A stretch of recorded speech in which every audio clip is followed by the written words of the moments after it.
Are your blood sugars really stuck because of hidden toxins or because the basics aren't dialed in? Hey, welcome to the Diabetes Remission Roadmap podcast with the two renegade pharmacists, Brian Bisher and Cory Jenks. You are listening to this because you are a person with type 2 diabetes who is committed and driven to breaking free from this diagnosis and creating a real, meaningful change in your health and life. In these episodes, we're here to help you ditch the scripts with doses of unconventional wisdom on topics such as fitness, nutrition, medication, mindset, and more. So without any further delay, let's dive right in.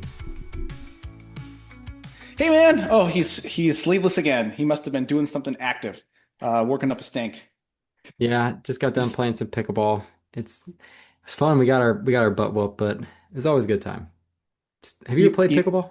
I have dabbled in. We have like a mobile pickleball net for our house that we can play out front. Although we're recording this in July of Yeah. 2025, and July in Tucson is actually kind of like winter everywhere else, where like you kind of stay inside unless you want to go swimming, which is not like winter. But Yeah. so we usually break that out when the weather's nice. So I've dabbled. I grew up playing racquetball, which I kind of prefer to hmm pickleball, and I get pickleball is a big craze, and I'm glad people are moving and grooving. I just have a hard time getting into it as much. I don't know. Just not as into it, but I will play it when given the opportunity.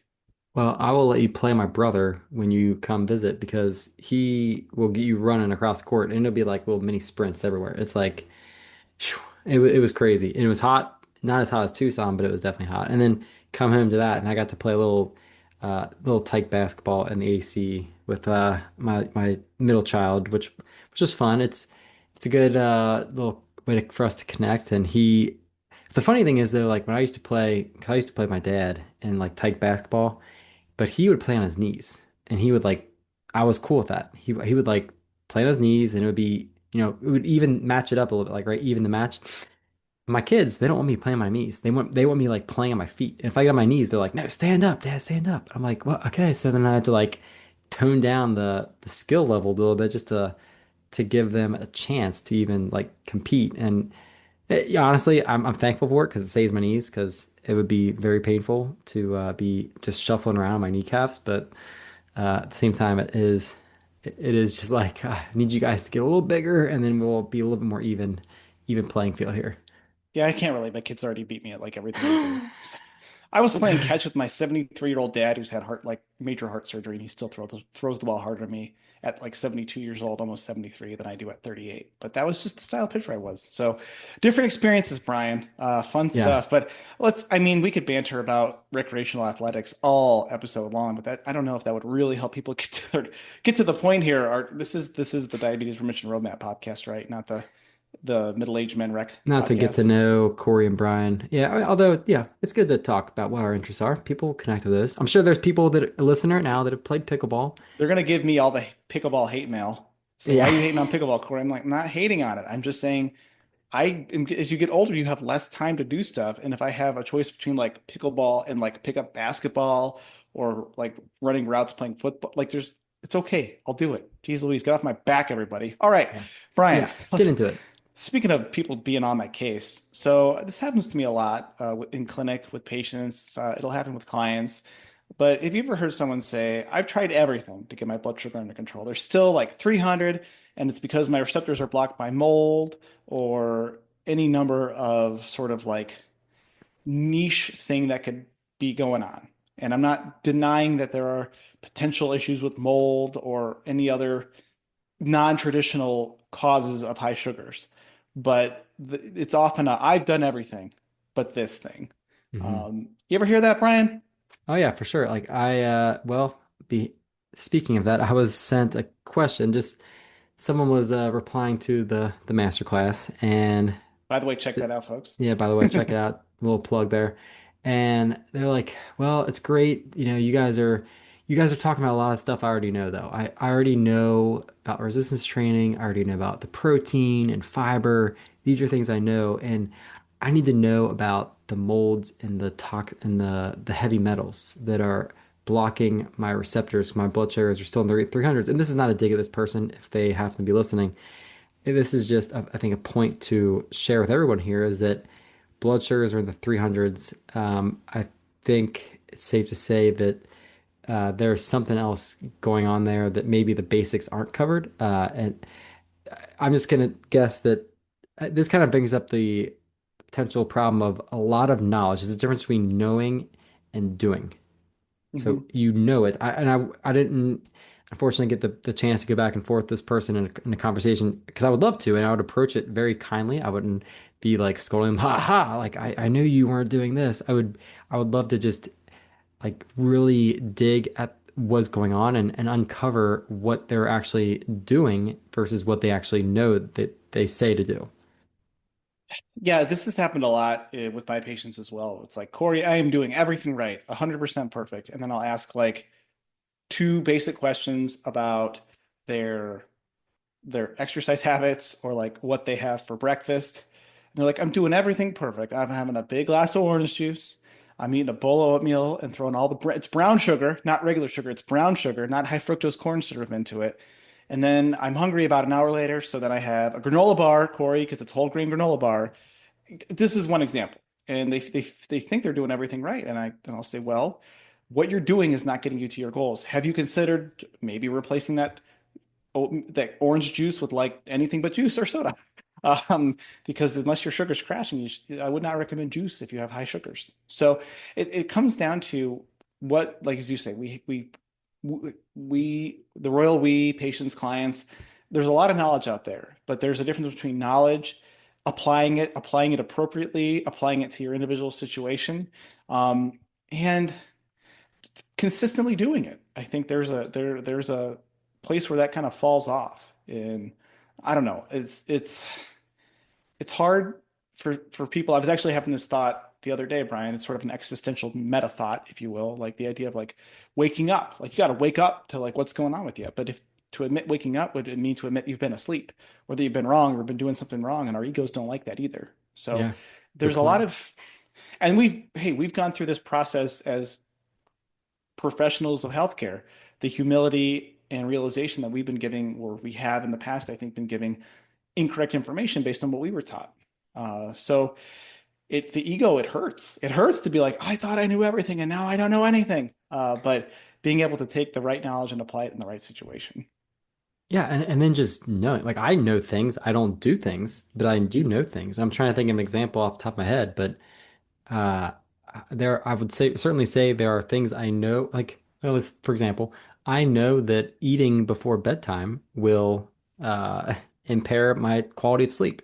And yet there are still nights because parenting is hard where I want to sit down after the kids are sleeping and have like a little protein bowl that I make up. And that's Ooh, Brian, I'm really just going on. saying there's a gap between the knowledge and do gap. Like just because you know something doesn't mean you do it. Like I know that it's better for sleep quality. I avoided the word should there because I don't like that word, but I know that it's better for sleep quality uh, to obviously not have food in your system because not be digesting to get better sleep. And yet I do it anyway where I still eat. And so I think that awareness doesn't always so behavior change cannot come without awareness, but awareness does not always be equal behavior change, is the way to Mhm. put it. Because you got triggers, you got your environment, you got just habits. We got conditioning, we got our identity.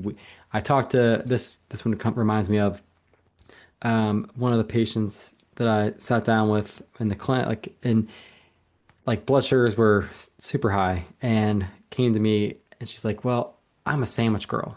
Okay, so as soon as you identify with being something like I'm a sandwich girl, like she didn't even say like I eat sandwiches. She said I'm a sandwich girl, which just immediately I was like, wow, this is gonna be tough. She identifies with eating sandwiches, which is gonna make it even that much harder to get her to kind of switch the sandwich eating habit because it was not serving her in that moment where just feeding the fuel of carbs and spilling out more and more into her bloodstream was not helping her situation.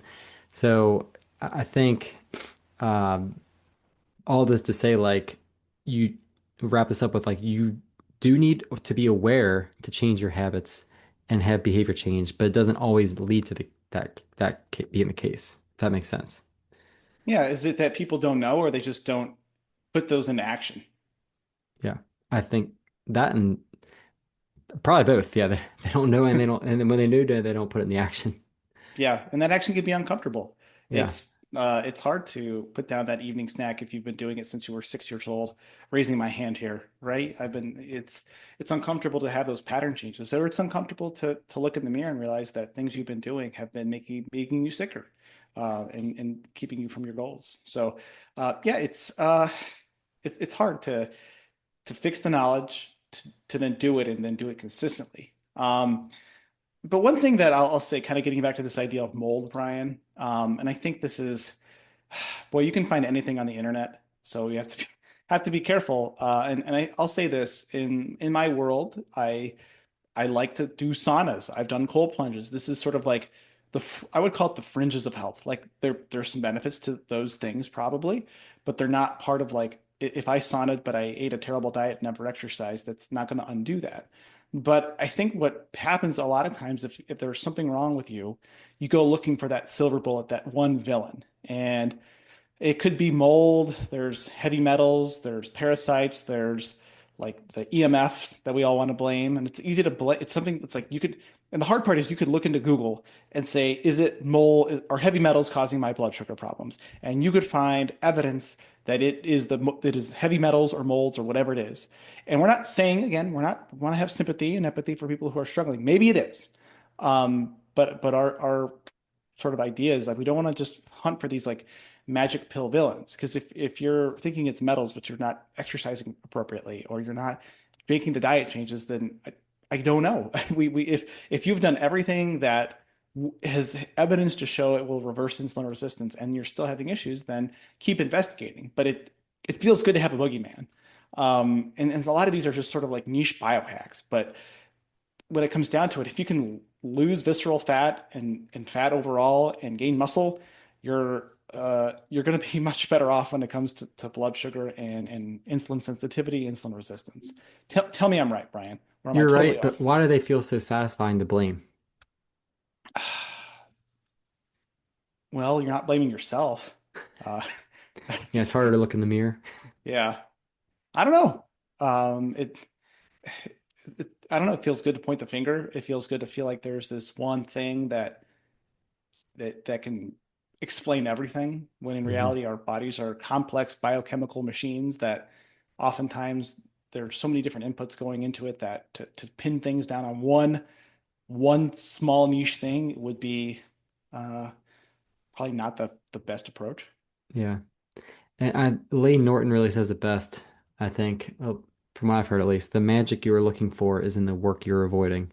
Mm, That's a good I one like that. because Yeah. the magic pill quote, the magic you're looking for is just in the work you're avoiding. So like people, we talked about like saunas and cold plunging and all those things are great. Like, but the basics of just moving more, getting those step counts up, lifting weights, progressing in your strength, eating protein, eating fiber, getting good sleep, don't snack at night. Those things are like that's the magic. That's the work that a lot of people avoid because they're the hardest things to do. So this kind of brings me back. Did we talk about this on a previous episode where like there's someone who's out there like investing in like longevity for dogs because they're Mm, trying to inspire like longevity studies in humans to like come up with some kind of chemicals that are found and then like help people live longer. I think it's just a way to like get people to avoid doing the actual work. Like we know exercise and stress, like relaxing and just not worrying about everything. We know and getting good sleep. We know those extend your life. So why are we looking for this magic pill to literally give everyone so they can still live high stressed, busy lives, eating junk, putting garbage in their bodies just to live long? Like it's like it blows my mind that this is kind of where we're at as a society. But uh, lo and behold, like the point being, like it does, it is harder to do those things on a more consistent basis, and it'd be way easier to just find this magic bullet to say, like, you know what, if I do this and I unblock this from the receptor, like everything's just going to be great, right? But yeah. that's not necessarily the case. No, and I think like a good rule of thumb is like if you can nail down the big things, like moving every day, moving in a way that's targeted around your meals. If you are progressing in strength training, if you're having some protein and produce at every meal, if you're getting good sleep and managing your stress, And if you, after 3 months of doing this, right? So A1C is a nice 3 month way to track your sugar. And if after 3 months your A1C is doing nothing and you don't feel any better and you've not lost any weight and there's no appreciable change. Okay, and then I think that if you have consistently done all the things you need to do or that are suggested, then it is time to look at something further, something more advanced. And that's quite honestly, if you're looking at mold or heavy metals or anything, that is beyond my expertise, probably beyond Brian's expertise too. And there's probably a podcast for that too. But I think nailing, like if you can rule out the things that are within your control when it comes to activity and sleep and stress and food, then you're going to be able to either get better or rule out the fact that those things ain't getting the job done. Yeah. And not to say that those aren't easy to do. And that's where I think sometimes having a partner in that journey can be useful. And unfortunately, healthcare professionals, primary care providers have 7 minutes a visit and they just can't give you all the things you need to do to support you. And they'll say, see you in 3 to 6 months, right? Like that's not uh, a recipe for success, but it is the reality. So figuring out ways to get that habit change going so that you can actually do it. Yeah, we'll call those the big four, right? I Yeah. think move daily, lift heavy things, protein and produce, sleep and stress hygiene. So just Mhm. having like that wind down period, getting sunlight in the morning, breathing. Stop wearing your sunglasses before 10 a.m., people. This is a public service announcement. Stop doing it, please. I do not want to see anybody, unless you have some kind of crazy eye condition that I just beyond my expertise, but let the sunlight hit your eyes. It's like does something really cool where it actually stimulates some kind of hormone in your body where it suppresses your appetite. So just stop doing it. Let the sun hit your eyes before 9, 10 a.m. Unless Uh, you are driving to work and it is a but safety issue and there's okay. glare on your windshield, we don't Okay. encourage, like, there are, I'm just being a jerk, Brian. Disclaimer, we're not responsible for any accidents caused by Please do not this drive in public service. oncoming traffic to suppress your appetite. So, Yeah. but yeah, that being said, yeah, some excellent tips from Brian there. And then just be on the lookout for magic pill syndrome. Make Yeah. sure you don't fall victim to it. And try not to find scapegoats for work that you might not be doing. That's a great quote. So think about like whatever that thing might be and ask yourself, would this change still matter if my diet was perfect and I trained consistently? Right? It's a great I, question. I don't know, but if and we all sort of lie to ourselves sometimes. I can't tell you the number of times I'll have someone walk into my office and I practice and say, and I'll start going through some of these things. They're like, I already do that. I'm like, all right, tell me exactly what you ate yesterday. And I go through it. I'm like, well, that's not exactly that.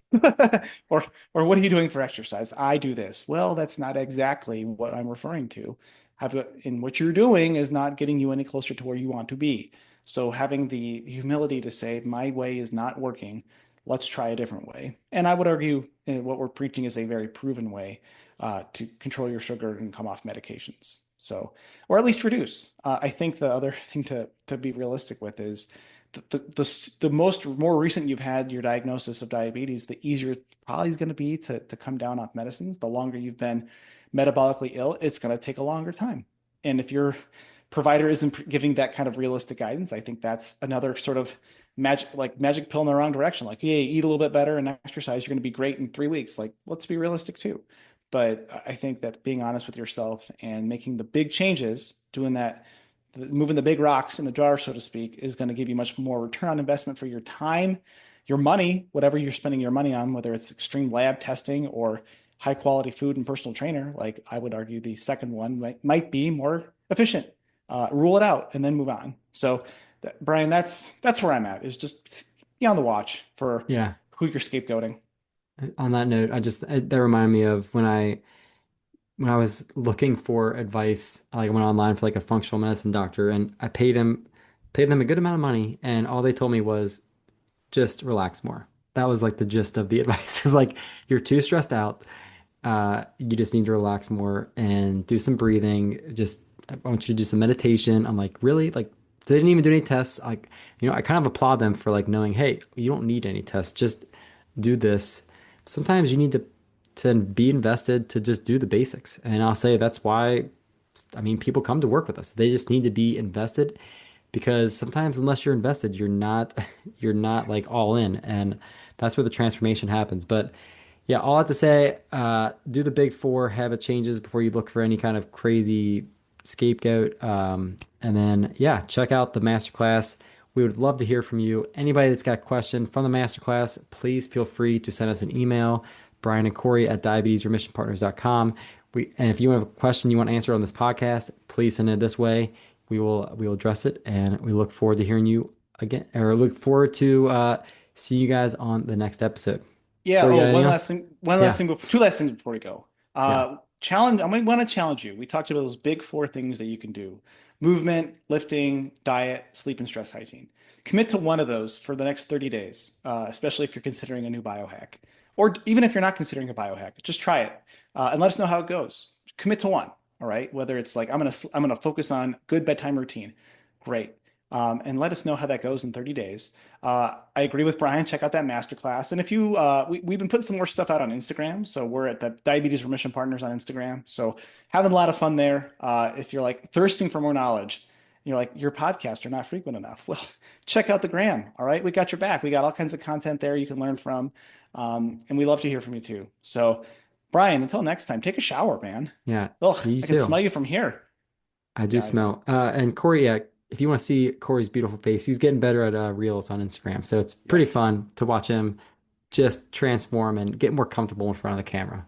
Love to Yeah, see it, which is Cory. I'm very comfortable as a public speaker. I've spoken to thousands of people on stage, but you put a little tiny 1 millimeter camera in front of my face, and I'm getting better, Brian. He's Okay, getting better. He's I getting thank better. you. What an endorsement. He's getting better. Check that out. All right, folks. Till next time, go make yourself healthier. We love your love that you listen. We love your questions, and we are gonna help you get better. Yeah. It's our mission, and nothing makes us happier. So get after it.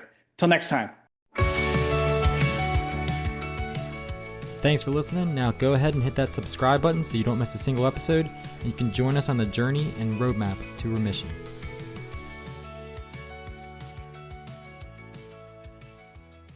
Thanks for listening to the Diabetes Remission Roadmap. The ideas discussed here are for general informational purposes only and do not constitute medical or nutritional advice. We are pharmacists, but we're not your personal healthcare providers. Always consult your own physician or qualified clinician before changing medications, exercise routines, or nutrition plans. Results vary, and what works for one person may not work for another.